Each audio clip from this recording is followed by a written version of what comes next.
कैसे हैं students. Last lecture में हमने 5.1 स्टार्ट की थी। हमने प्रॉपर और इम्प्रॉपर रैशनल फ्रैक्शंस की बात की थी।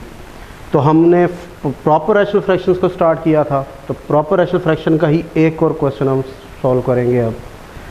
जैसा कि मैंने आपको प्रीवियस लेक्चर में बताया कि इस 5.1 में 1, 3, 4, 5, 6, 10 और 11 ये वो 7 क्वेश्चंस हैं जो कि प्रॉपर रैशनल फ्रैक्शन के हैं। प्रॉपर रैशनल फ्रैक्शन याद होगी आपको, वो फ्रैक्शन जिसमें डिनोमिनेटर की डिग्री ज़्यादा होती है।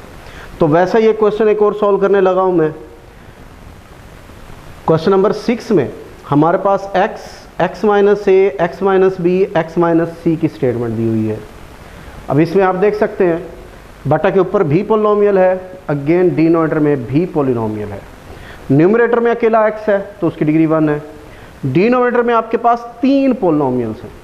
अब 3 पोलिनोमियल्स की अलग अलग आप जब एक्सपोनेंट्स को ऐड करोगे तो वो टोटल उसकी डिग्री बनेगी। x माइनस ए में पावर 1 है, x माइनस बी में पावर 1 है, x माइनस सी में पावर, तीनों एज यूजुअल लीनियर है। और अगर हम तीनों की पावर्स को ऐड करते हैं तो 1 + 1 + 1 कितनी पावर हो गई? 3 हो गई। तो ऊपर वाले की पावर कितनी है, डिग्री कितनी है? 1। नीचे वाले की डिग्री आपके पास कितनी है? 3 है।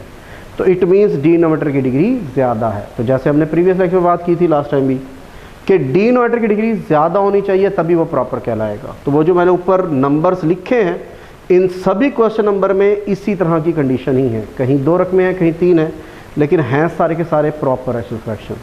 तो हम एक और प्रॉपर रैशनल फ्रैक्शन को सॉल्व करने लगे हैं। इसमें x/x minus A, x minus B, x minus C already factorised है। क्वेश्चन नंबर 1 जो हमने सॉल्व किया था उसमें x² - 1 था, तो हमने उसे पहले फैक्टराइज किया था। तो ये आपके सामने ऑलरेडी फैक्टराइज्ड हैं। 3 फैक्टर्स अलग अलग हैं और 3 फैक्टर्स हैं, तो इट मीन्स इसकी 3 पार्शियल फ्रैक्शंस बनेंगी। आपके पास एक फ्रैक्शन में x माइनस ए डिनोमिनेटर में आएगा, एक में x माइनस बी आएगा और एक में x माइनस सी आएगा। अब क्योंकि न्यूमरेटर्स की मैंने लास्ट टाइम बात की थी, आप जो मर्जी लिखना चाहे वो आप पे डिपेंड करता है। लिखे कैपिटल ए बी सी में, कोशिश करें ए से स्टार्ट करें, वरना आपकी मर्जी है।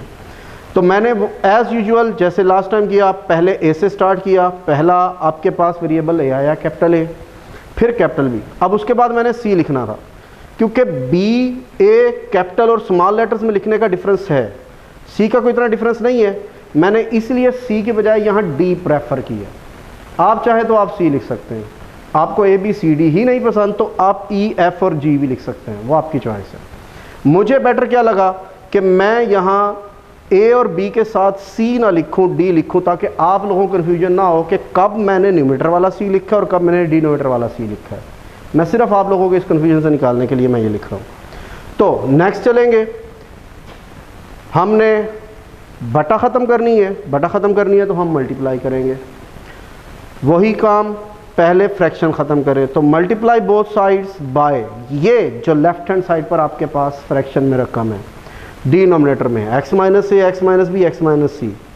इससे अगेन हम इक्वेशन 1 में बोथ साइड्स मल्टीप्लाई करेंगे, लेफ्ट हैंड साइड भी और राइट हैंड साइड भी। लेफ्ट हैंड साइड पर तो क्योंकि एक ही फ्रैक्शन है तो x minus A, x minus B, x minus C ये तीनों इससे कैंसिल हो गए। वहाँ क्या बचा? अकेला x बचा। अब जब हम राइट हैंड साइड पर आते हैं तो राइट हैंड साइड पर हमारे पास ये 3 वैल्यूज हैं। अगर मैं पहली वैल्यू को, हर किसी को क्योंकि सेपरेटली आपने मल्टीप्लाई करना है, तो पहले आप a ओवर x माइनस ए को मल्टीप्लाई करोगे, x माइनस ए से, x माइनस बी से, x माइनस सी से। तो ये x माइनस ए, ये x माइनस ए, ये एक दूसरे से कैंसिल आउट हो जाएंगे। बाकी क्या बचेगा? x माइनस बी और x माइनस सी। ये मैंने लिखा है x माइनस बी और x माइनस सी। ओके हो गया। नेक्स्ट चले, नेक्स्ट में हमारे पास है b over x minus B. इसके डिनोमिनेटर में क्या है? x माइनस बी है। तो जैसे यहाँ x minus A cancel out हुआ था, अब यहाँ आपके पास x minus B cancel out हो जाएगा। x माइनस बी से x माइनस बी से कैंसिल आउट हो जाएगा, बाकी बचेगा x माइनस ए और x माइनस सी। ये हमने x माइनस सी और x माइनस ए लिख दिया b के साथ। ओके, नेक्स्ट चलेंगे, ये हमारे पास है d over x minus C. तो d के साथ बटा में x माइनस सी है। हम क्योंकि 3 रकमों से मल्टीप्लाई कर रहे हैं, x माइनस ए से, x माइनस बी से, x माइनस सी से। तो x माइनस ए एक्स माइनस बी बच जाएगा, x माइनस सी से x माइनस सी कैंसिल आउट हो जाएगा। तो इन तीनों में आपके पास, क्योंकि हर किसी के पास एक फ्रैक्शन में एक रकम है डिनोमिनेटर में, और आपने क्योंकि मल्टीप्लाई तीन तीन वैल्यू से करनी है, तो एक एक वैल्यू कटती जाएगी, दो दो वैल्यूज आपके पास पेयर में बचती जाएगी। तो मेरे पास यहाँ x माइनस ए कैंसिल हुआ, x माइनस बी और x माइनस सी बचा। यहाँ x माइनस बी कैंसिल हुआ, x माइनस ए और x माइनस सी। यहाँ x माइनस सी कैंसिल हुआ तो x माइनस ए और x माइनस बी। ओके, तो नेक्स्ट प्रोसीजर भला हमारा क्या होता था कि जब हम इसे डिनोमिनेटर से जान छुड़ा लेते थे फ्रैक्शन से, तो फिर हमारा काम आ जाता था कि इन ए बी सी डी की जो वैल्यूज़ हैं वो फाइंड करनी है। वेरिएबल हमारे पास कैपिटल ए, कैपिटल बी और कैपिटल डी है। तो पहले मैं कैपिटल ए की वैल्यू फाइंड करने के लिए मैं x माइनस ए, जो कि उसका डिनोमिनेटर था, उससे 0 बराबर रखा, वहाँ से मेरे पास x की वैल्यू आई a, उससे हमने इस इक्वेशन नंबर 2 में रिप्लेस कर दिया। तो x माइनस ए से x इक्वल टू a आया। लेफ्ट हैंड साइड पर भी x है, राइट हैंड साइड पर भी x है, तो लेफ्ट हैंड साइड पर x की जगह a लिख दिया, राइट हैंड साइड में a के साथ a माइनस बी x की जगह पर, और x माइनस सी में x की जगह a आ गया। तो ये दोनों आपके चेंज ओवर, x की जगह आपने वैल्यू रिप्लेस कर दी a, ये a माइनस बी बन गया, ये a माइनस सी। अब उसके बाद आप देख रहे होंगे b और d था, मैंने वो नहीं लिखे यहाँ। जैसा लास्ट टाइम आपको बताया कि जब आप ये वैल्यू रिप्लेस करते हैं 0 बराबर, तो जहाँ जहाँ x माइनस से होगा वो 0 हो जाएगा। x माइनस से यहाँ भी है, x माइनस से यहाँ भी है, तो जब ये 0 के इक्वल हो रहे हैं तो ये पूरी की पूरी वैल्यू को आपको खा जाएंगे, ना b बचेगा ना d बचेगा। तो मेरे पास सिर्फ a बचा, a माइनस बी और आगे a माइनस सी। अब दो काम मैं कर सकता था, एक मेरे लिए टफ हो जाता है, एक मेरे लिए आसान था। नॉर्मली जो स्टूडेंट सोचता है, जो हमारी ऑब्जर्वेशन है, वो इन्हें मल्टीप्लाई कर देते हैं, वो मुश्किल काम है, मैं क्यों करूँ मल्टीप्लाई। मेरा मकसद क्या है, मेरा मकसद सिर्फ कैपिटल ए की वैल्यू फाइंड करना है। तो ये जो मल्टीप्लाई हो रहे हैं इन्हें इसी सिचुएशन में रहने दें। आपको कैपिटल ए चाहिए तो ये a माइनस बी और a माइनस सी, क्योंकि a से मल्टीप्लाई हो रहे हैं तो ये दूसरी तरफ शिफ्ट हो जाएंगे, ये यहाँ मल्टीप्लाई हो रहे हैं तो ये वहाँ जाके डिवाइड हो जाएंगे। जैसा कि मैंने ये डिवाइड लिखा हुआ है, a over a minus B और a माइनस सी। कोई ज़रूरत नहीं है आपको इनको क्रॉस मल्टीप्लाई करने की, इनको आपस में मल्टीप्लाई करने की।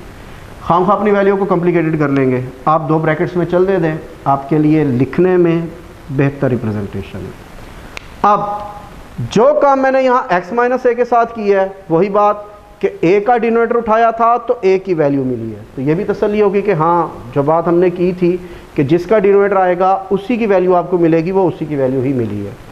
अब नेक्स्ट मेरे पास x माइनस बी भी है, x माइनस सी भी है।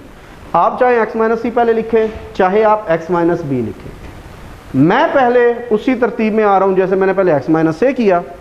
अब मैं x माइनस बी को 0 पर पुट कर रहा हूँ। x minus B is equal to 0, तो उससे x की वैल्यू क्या आ जाएगी, b आ जाएगी। वो b को हम दोबारा उसी इक्वेशन 2 में पुट कर देंगे। तो लेफ्ट हैंड साइड पर ये यहाँ आपको नजर आ रहा होगा, यहाँ लेफ्ट हैंड साइड पर आपके पास क्या था लास्ट टाइम, x था।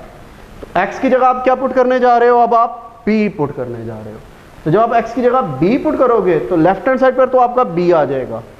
राइट हैंड साइड पर क्योंकि एक वाली रकम भी थी, b वाली भी थी और d वाली भी थी, मैं a वाली रकम आप नजर आ रही होगी मैंने आपको नहीं लिखी है वाली रकम। वजह क्या है, हमने यहाँ भी बात की कि जब आप x माइनस बी पुट कर रहे हैं तो अब यहाँ आपके पास x माइनस बी है और यहाँ आपके पास x माइनस बी है, d वाले में और c वाले में। तो जैसे पहले b और c, b और d खत्म हो गया था, अब यहाँ a और d वाली वैल्यूज खत्म हो जाएंगी, एलिमिनेट हो जाएंगी, सिर्फ b रह जाएगा, b x minus a x minus c।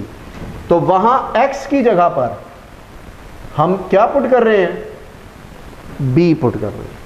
तो b माइनस a बन जाएगा जो कि x माइनस a था, और ये x माइनस c था वो आपका b माइनस c बन गया। तो it means b is equal to b और कैपिटल B और उसके साथ ब्रैकेट में b माइनस ए और b माइनस सी है। अगेन वही काम करेंगे, मल्टीप्लाई हो रहे हैं, यहाँ लाके डिवाइड कर देंगे तो b over b minus A, b over b minus C, ये आपको कैपिटल B की वैल्यू मिल गई। दो वैल्यूज़ हो गई। अब थर्ड आपका सेम उसी तरह का प्रोसीजर जैसे हमने पहली दो वैल्यूज़ के लिए किया। पहले x माइनस ए पुट किया, फिर x माइनस बी पुट किया। अब थर्ड नंबर x माइनस सी का, x माइनस सी का न्यूमरेटर d है, तो इसका मतलब अब आपको d की वैल्यू मिलने वाली है। तो when x minus C is equal to 0, x की वैल्यू क्या हो जाएगी, c हो जाएगी। इससे वही इक्वेशन 2 में पुट कर रहे हो आप, रिप्लेस कर रहे हो।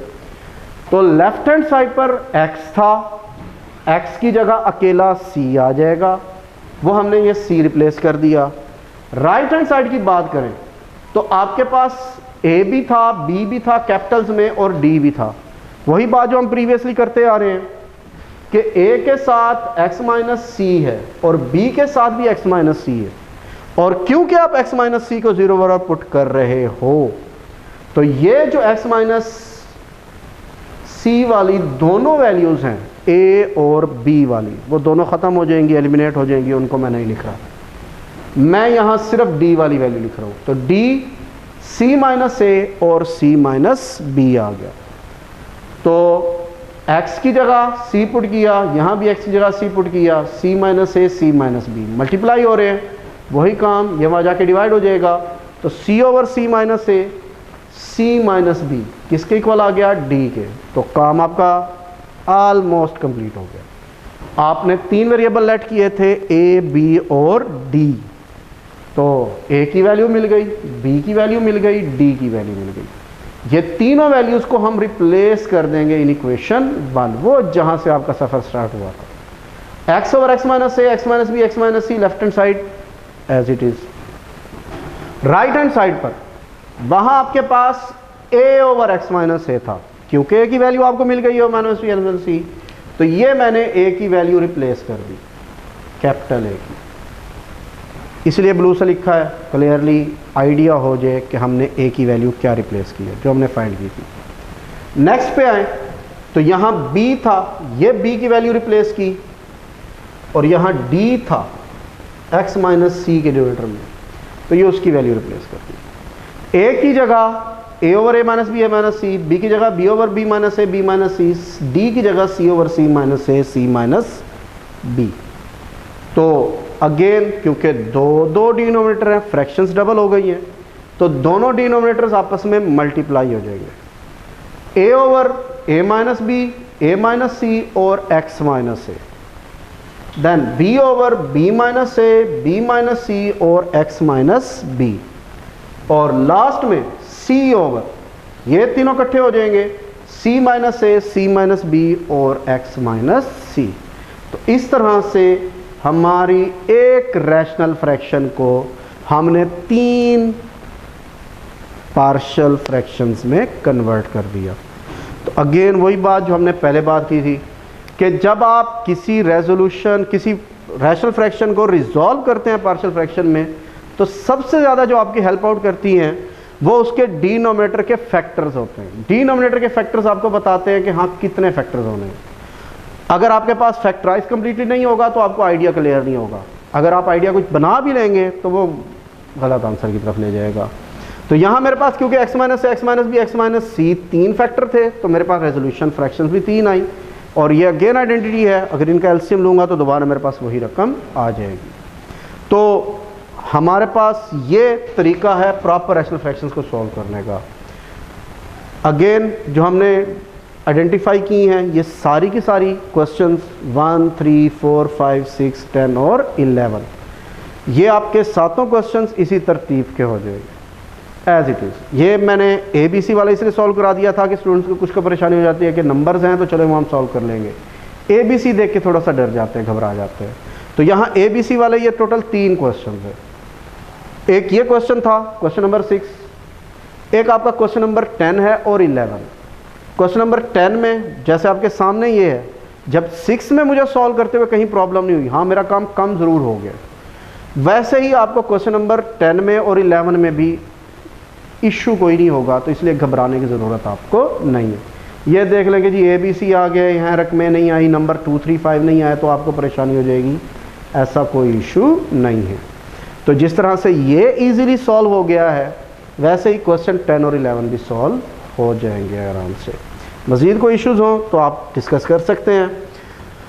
एक और चीज़ जो माइंड में पिछले लेक्चर में हमने बात की थी, जो स्टूडेंट्स को इशू हो जाता है, जो परेशान हो जाते हैं, कंफ्यूज रहते हैं, आपके सामने मैंने ए बी के बाद डी लिखा है, सी नहीं लिखा, तो उससे मेरे क्वेश्चन के आंसर पे कहीं कोई फ़र्क नहीं पड़ा।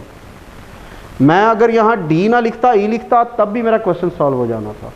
मैं ए और बी ना लिखता, मैं बी यहाँ लिख लेता, ए वहाँ लिख लेता, इन चीज़ों से भी प्रॉब्लम कोई नहीं है। तो ये क्वेश्चन से आपके प्रॉपर रैशनल फ्रैक्शंस के जो आपको सॉल्व कर दिए, जिनमें लीनियर डिनोमिनेटर आता है, याद रखिएगा। ये हमने लीनियर डिनोमिनेटर के सॉल्व किए हैं 5.1 के, इनमें लीनियर डिनोमिनेटर आ रहा है। वैसे तो 5.1 सारी में लीनियर डिनोमिनेटर है, लेकिन हमने पहला टॉपिक अभी क्लियर किया आपके पास प्रॉपर रैशनल फ्रैक्शन का। फिर हम अब इसके बाद अब सॉल्व करेंगे इम्प्रॉपर रैशनल फ्रैक्शन। तो फिलहाल प्रॉपर रैशनल फ्रैक्शन का आपको आइडिया हो जाना चाहिए कि प्रॉपर रैशनल फ्रैक्शन में जो सबसे इंपॉर्टेंट, अगर पहले तो आपने देखना प्रॉपर है या इम्प्रॉपर है, तो प्रॉपर होने के बाद आपने फैक्टर चेक करने होते हैं, फैक्टराइज्ड हैं या नहीं है। उसके बाद आपने ये वेरिएबल लेट करना होता है। बटा ख़त्म करेंगे, फ्रैक्शंस ख़त्म होंगी, लीनियर फॉर्म में आएंगे, तो वहाँ से 1 बाय 1 स्टेप बाय स्टेप हम 2 हैं तो दोनों को 0 पर पुट करके वहाँ से उनके न्यूमरेटर्स की वैल्यू ले लेंगे, और अगर 3 रकमें हैं तो 3, 4 होंगे तो 4 भी इसी तरह के सॉल्व हो जाएंगे। फिलहाल यहाँ इस एक्सरसाइज में आपके पास 3 वाले हैं, और आपके सामने वही बात दोबारा दोहरा रहा हूँ कि x माइनस ए किसका डिनोमिनेटर था, a का। तो जब x माइनस ए 0 पुट किया तो कैपिटल A की वैल्यू आई। जब x माइनस बी पुट किया, वो डिनोमिनेटर b का था, तो आपको कैपिटल B की वैल्यू मिली। और जब d का डिनोमिनेटर x माइनस सी लिया तो आपको d की वैल्यू मिली। क्लियर हो गया? Thank you ji.